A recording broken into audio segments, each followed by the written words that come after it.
a film called It Ends With Us. I mean, it was supposed to be about breaking the cycle of abuse. Instead, it kicked off one of the biggest Hollywood firestorms in recent memory. The film's stars, Blake Lively and Justin Baldoni, are now locked in this massive legal battle. We're talking accusations of harassment, extortion, and a full-blown public smear campaign. So, how on earth did it all go so wrong? Let's get into it. To really wrap your head around the scale of this fight, you just need to see one number: $400 million. Yep, that's how much the director and star, Justin Baldoni, is demanding in his countersuit. A number that huge tells you everything you need to know. This isn't just about some creative differences anymore. Oh no, this is an all-out war over careers, reputations, and a truly insane amount of money. It's the central irony of this whole thing, isn't it? The movie is based on this beloved book that deals with a really serious, important topic. So how did the making of the film become the source of such a nasty public feud? Well, to figure that out, we've got to rewind and look at where the first cracks actually started to show up, on the set itself. Right. So long before the lawyers got involved, before all the headlines, the trouble was already brewing behind the scenes. Reports from people on the inside paint this picture of some serious tension between the film's two stars pretty much from day one. Look, this thing didn't just explode out of nowhere. If you look at the timeline, you can see it building. It starts back in 2022 with these creative clashes. Then during production, it apparently got so bad that there were two competing cuts of the film floating around. And then it all finally boiled over in August 2024, when some eagle-eyed fans on social media noticed something very public. The rest of the cast had all unfollowed Baldoni. Ouch. So at the heart of it all were two totally different ideas for what this movie should even be. Blake Lively was reportedly pushing for a lighter take, something more like a romantic fantasy with a big girl power message. But Justin Baldoni, who was also the director, wanted to stick to the book and make a raw, really unflinching movie about the darker themes of domestic violence.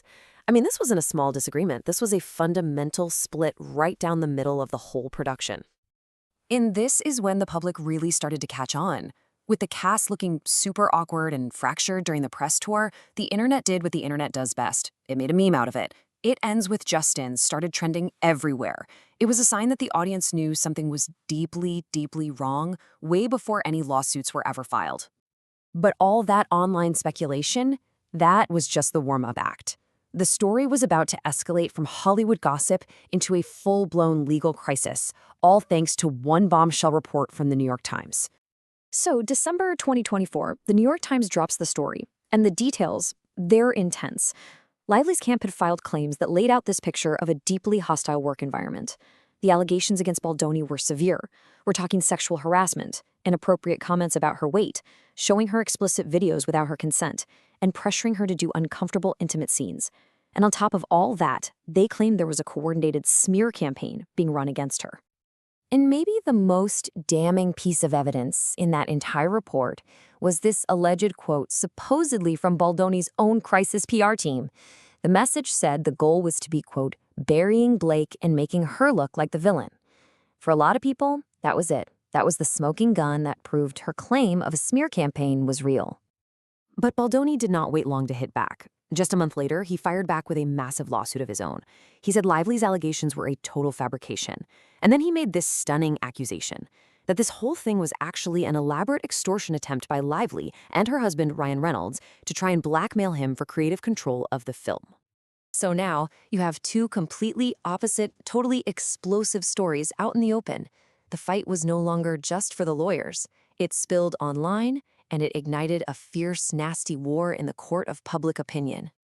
Almost overnight, the internet just fractured into two distinct camps. On one side, you had #Justice for Blake, with supporters who saw Lively as this brave survivor speaking truth to power.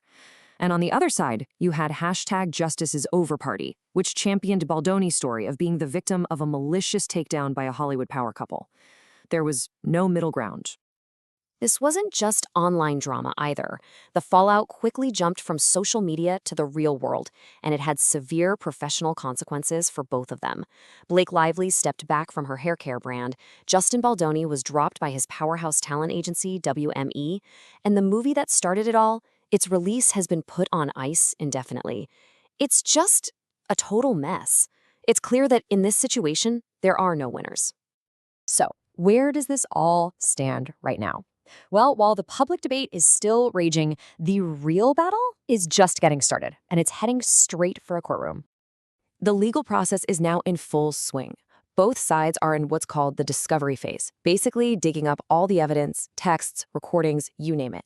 The pretrial filings are already getting ugly, with accusations of evidence tampering flying back and forth. And all of this is building toward a huge trial date, which right now is scheduled for March 2026. And just when you thought this case couldn't possibly get any bigger, one of the most famous people on the entire planet got pulled into the drama. Taylor Swift's name has reportedly popped up in discovery documents.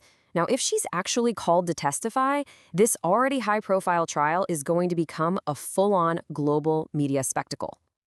It all just leaves you with this one big, kind of unsettling question. When a story gets this public, when you have dueling PR teams and an audience that's fiercely divided, can we ever really know what the truth is? Or, in a modern celebrity scandal like this one, is